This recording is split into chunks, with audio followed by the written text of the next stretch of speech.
नमस्कार दोस्तों, stock market studies में फिर से एक बार आपको बहुत बहुत स्वागत है। तो आज यहाँ पे मैं बात करूँगा एक ऐसे कंपनी के बारे में जो देखा जाए तो एक बैंक है, एक प्राइवेट बैंक है। और प्राइवेट बैंक देखिए, कोई भी बैंक का जब मैं डिटेल्स डिस्कस करता हूँ, सबसे एक्साइटेड मैं खुद हो जाता हूँ क्योंकि बैंक के बारे में जानकारी आपको जब मैं देता हूँ तब मैं बहुत सारी चीज़ आपको दिखाता रहता हूँ। तो उस चीज़ से मुझे सबसे जो अच्छा चीज़ लगता है मैं आपके साथ भी शेयर करूंगा। साथ ही साथ आज जिस बैंक के बारे में बात करूंगा वो बैंक का हालत अभी बहुत बहुत खराब है। मतलब दिन के दिन वो खराब होता जा रहा है और भी खराब होता जा रहा है। तो मैं आज इसी के बारे में बात करूंगा जिसका नाम है उज्जीवन स्मॉल फाइनेंस बैंक।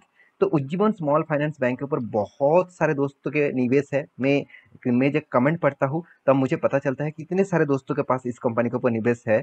और मेरे मेरे खुद के एक दोस्त के पास भी निवेश है क्योंकि वो खुद उज्जीवन स्मॉल फाइनेंस बैंक का एम्प्लॉइज है। उसके बारे में भी बताऊंगा, तो वीडियो को पूरा देखिए, बहुत इंटरेस्टिंग होने वाला है। और इस कंपनी के फ्यूचर क्या है उसके बारे में भी बात करूंगा, और कंपनी क्यों लगातार गिरते जा रहे हैं उसके बारे में भी बात करूंगा। तो वीडियो को लास्ट तक देखना, और अभी तक अपने इस चैनल को सब्सक्राइब नहीं किया तो प्लीज रिक्वेस्ट करूंगा सब्सक्राइब जरूर कर लेना, क्योंकि आपका सब्सक्रिप्शन मुझे मोटिवेट भी करेगा और नया से नया स्टॉक के बारे में, आईपीएस के बारे में जानकारी आपको मैं इस चैनल के माध्यम से जरूर देता रहूंगा। और मैं आपको प्रॉमिस भी कर चुका हूँ, मैं आपको टेक्निकल चार्ट पैटर्न भी सिखाऊंगा, जिस टेक्निकल चार्ट पैटर्न के माध्यम से आप हमारा जो टेलीग्राम ग्रुप है, वो इंटरडे ग्रुप है, उसको जाकर ज्वाइन कर सकते हैं। वहाँ पे देख सकते हैं किस तरीके से कॉल प्रोवाइड किया जाता है, और उस कॉल किस तरीके से प्रोवाइड किया जाता है उसका मैं टेक्निकल चार्ट पैटर्न भी आपको सिखाने वाला हूँ।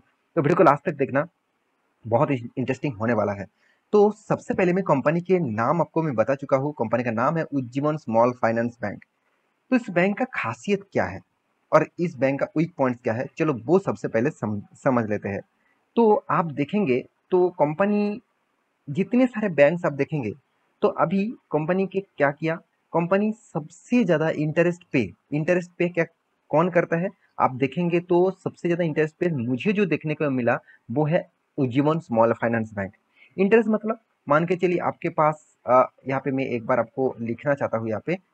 देखिए, मान के चलिए आपके पास सेविंग अकाउंट है, आपके पास फिक्स डिपॉजिट है, और इस दोनों और आप देखिए रिकरिंग डिपॉजिट है। इस तीनों चीज के लिए बैंक को क्या करना पड़ता है, बैंक का इंटरेस्ट पे करना पड़ता है। मतलब बैंक का ये चीज लाइबिलिटीज है। तो बैंक के पास आपने पैसा रखा और पैसे से आपको इंटरेस्ट देना पड़ेगा। मान के चलिए आप सेविंग अकाउंट में देखेंगे, आप यहाँ पे देखेंगे तो सेविंग अकाउंट और साथ ही साथ रिकरिंग डिपॉजिट, साथ ही साथ फिक्स डिपॉजिट, इस तरीके से कुछ चीज देखेंगे। तो यहाँ पे आपको ज़्यादा से ज़्यादा, सबसे ज़्यादा इंटरेस्ट उज्जीवन स्मॉल फाइनेंस देते हैं। आप खुद ही देख लीजिए यहाँ पे कंपनी का इंटरेस्ट कितना है। आप देखेंगे तो कंपनी 7.50% इंटरेस्ट पर एनम, मतलब साल भर में 7.5% कंपनी इंटरेस्ट दे रहा है, वो भी किसके ऊपर, फिक्स डिपॉजिट के ऊपर। जो आपको ज़्यादा से ज़्यादा कंपनीज, आप एच डी एफ सी देख लेना, आईसीआईसी बैंक देख लेना, कोटक बैंक देख लेना, वो करीबन 6.5% तक आपको इंटरेस्ट दे रहा है। तो 7% से भी कम दे रहा है। तो इस कंपनी इतने ज्यादा इंटरेस्ट दे रहा है, क्यों दे रहा है, चलो वो भी तो आपको समझना पड़ेगा। तो वो भी मैं आपको दिखा देता हूँ। देखिए, सबसे पहले मैं, आप खुद जाकर गूगल में सर्च कर सकते हैं कि उज्जीवन, कोई भी बैंक चूज कर लेना, उसका क्या लिखना है, कासा रेशियो। कासा मतलब, सी ए मतलब करेंट अकाउंट, और एस ए मतलब सेविंग अकाउंट। तो कंपनी का अर्निंग कहाँ से होता है, अर्निंग मतलब कंपनी के हाथ में पैसा कहाँ से आता है। एक्चुअली कंपनी के हाथ में पैसा आता है सेविंग अकाउंट के माध्यम से और करेंट अकाउंट के माध्यम से, और भी बहुत तरीके से लोन देकर कंपनी के, आप देखिए लोन देने के बाद वो पैसा आ रहा है, मगर लोन देना मतलब कंपनी के हाथ में एज ये पैसा नहीं आ रहा है, वो पैसा दे रहा है, उसके बाद इंटरेस्ट कमा रहा है। तो कंपनी का मेनली हाथ में पैसा आ रहा है, जिस पैसे को वो बांट सकते हैं, मतलब कंपनी लोन के हिसाब से बांट सकते हैं। तो वो actually current and saving account से आते हैं। और सबसे ज्यादा बैंकिंग सेक्टर में जो चीज देखा जाता है वो है कासा रेशियो, सी ए मतलब करंट अकाउंट से कंपनी का इनकम कितना, सॉरी कितना इनकम आ रहा है और कितना परसेंटेज आ रहा है, और सी सेविंग अकाउंट से कितना परसेंटेज आ रहा है। टोटल ओवरऑल बात करूं कंपनी का, टोटल करंट और मतलब देखिए, आप कासा रेशियो यहाँ कितना बन चुके हैं, 28%। जो पहले कितना था, 20% था। यहाँ भी देखिए, कंपेयर विथ 20% जून क्वार्टर से, यहाँ पे 30 जून क्वार्टर में आप देखेंगे तो कासा रेट 28% बन चुके हैं। 28% बहुत बहुत कम है। अगर आप H D F C, Kotak bank, ICICI bank, इस तरीके से बैंक को देखेंगे तो करीबन करीबन 50% से भी ज़्यादा उसको कासा रेशियो आपको देखने को मिलेगा। 48%, 49%, 50% के ऊपर आपको कासा रेशियो देखने को मिलेगा। तो यहाँ पे कासा रेशियो बढ़ाने के लिए, मतलब कंपनी चाहते हैं ज़्यादा से ज़्यादा लोग मेरे बैंक में इन्वेस्ट करें। ज़्यादा से ज़्यादा लोग मेरे बैंक में पैसे डाले सेविंग अकाउंट के माध्यम से, एफडी के माध्यम से, तो लोन मतलब तो तभी तो वो बैंक लोन दे पाएंगे। तो कासा रेशियो बहुत कम है, तो इसीलिए बैंक ने डिसाइड किया उसको ज़्यादा से ज़्यादा अगर मैं फिक्स डिपॉजिट का मतलब परसेंटेज बढ़ा देता हूँ तो कस्टमर मेरे पास ज़्यादा आएगा। और यही बैंक सबसे ज़्यादा गलती कर कर बैठे हैं, क्योंकि देखिए कंपनी ने जो डिसीजन लिया, फिक्स्ड डिपॉजिट का जो इंटरेस्ट है वो करीबन करीबन 7.5% है। और देखिए जो सीनियर सिटीजन है उसके लिए 8.25%। तो इतने बड़ा रिटर्न्स और दूसरा बैंक नहीं देते। तो यही बैंक के सबसे बड़े गलती है। हाथ में पैसा कम है और वो इंटरेस्ट ज़्यादा बाँट रहा है। इसका मतलब कंपनी का लायबिलिटी ज़्यादा बढ़ रहा है। तो कितना लायबिलिटी है वो भी आप देख लीजिए।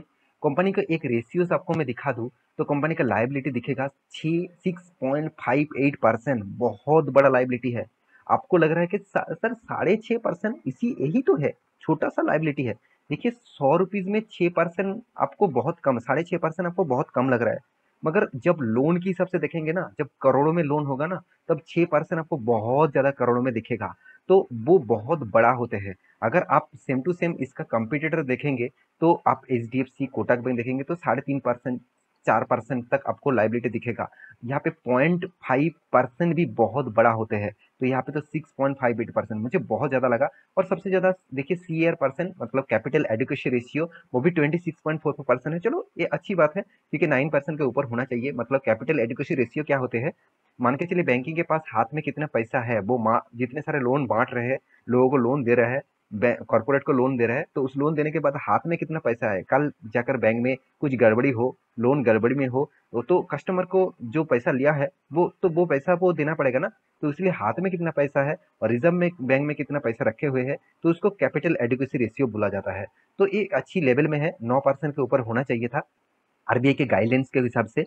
और कंपनी का पैग रेशियो यहाँ पे ना है, मतलब कंपनी का पैग रेशियो कुछ गड़बड़ी है। और एडवांस जो ग्रोथ है वो आपको यहाँ पे दिखेगा, मगर एनआईएम मुझे बहुत ज्यादा लग रहा है, बहुत ज्यादा एनआईएम लग रहा है।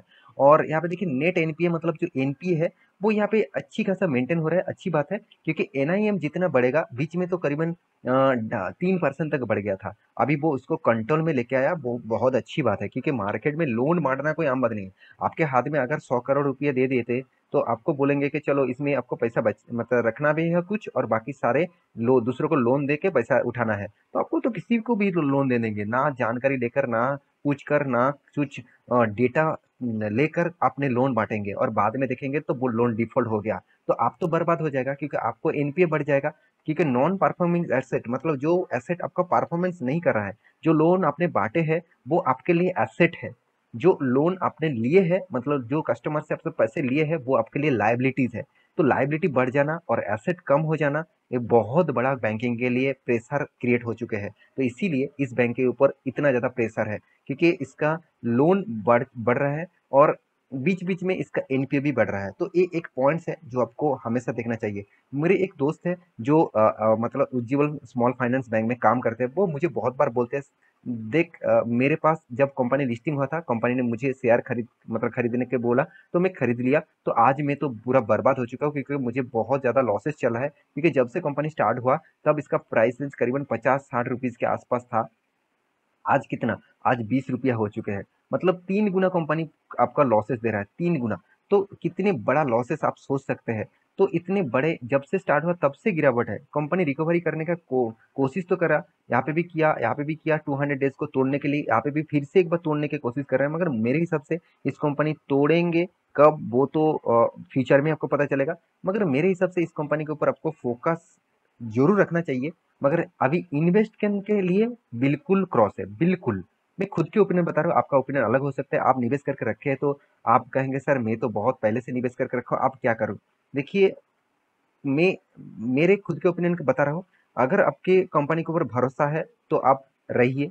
अगर कंपनी के ऊपर आपका पैरामीटर्स डिटेल्स देखकर आपको लग रहा है कि चलो कंपनी में आप एक बार प्रॉफिट एंड लॉस रेशियो दिखा दूं, तो देखिए प्रॉफिट एंड लॉस उतना ज़्यादा नहीं है, बीच बीच में ज़्यादा हुआ, कभी कम हुआ, उसके बाद लॉसेस भी हुआ। तो इस तरीके से कुछ गड़बड़ी चल रहा है, कंपनी आपको लॉसेस भी दे रहा है। कंपनी का सेल्स ग्रोथ, कंपनी का प्रॉफिट ग्रोथ चलो पॉजिटिव में है, मगर रिटर्न ऑफ इक्विटी नेगेटिव में है। तो सारे चीज यहाँ पे पॉजिटिव नहीं रह सकते। तो इसलिए देखिए इन्वेस्टर भी यहाँ पे इन्वेस्ट नहीं करके रखे हैं, क्योंकि उसको पता है पहले वो बहुत निवेश करके रखे थे, जब मार्केट में आए थे स्टॉक तब बहुत ज़्यादा निवेश करके रखे थे। आज वो टोटली माल बेच दिया। क्यों बेच दिया? उसको इसके ऊपर भरोसा नहीं है। जो कंपनी 60 से 20 रुपीज़ तक आ गया, तो सोचिए करीबन इस कंपनी के ऊपर रहने से अच्छा है कि आप वो स्टॉक बेच दे तो अच्छा है। तो फिर भी मैं आपको ये नहीं कहूँगा कि आप कल जाके आपके सारे शेयर बेच देना। आप निवेशक है तो आपको आपके स्मार्टनेस के हिसाब से सोचना चाहिए। आपको खुद का टेक्निक लगाना चाहिए, आपको खुद का रिसर्च करना चाहिए। उस रिसर्च के बाद आपको लग रहा है कि चलो कंपनी के ऊपर इस तरीके से डिसीजन लेना चाहिए, तो आप ले सकते हैं। तो आशा करता हूँ सारी जानकारी आपको मिल चुकी है इस कंपनी के बारे में। तो मेरी इस वीडियो आपको कैसे लगा जरूर कमेंट करना, और इसी तरीके से इन्फॉर्मेबल वीडियो पाने के लिए चैनल को सब्सक्राइब भी करना। मिलते नेक्स्ट टॉक लेके, तब तक के लिए अच्छे से रहिए, अपने ख्याल रखिए, बाय बाय।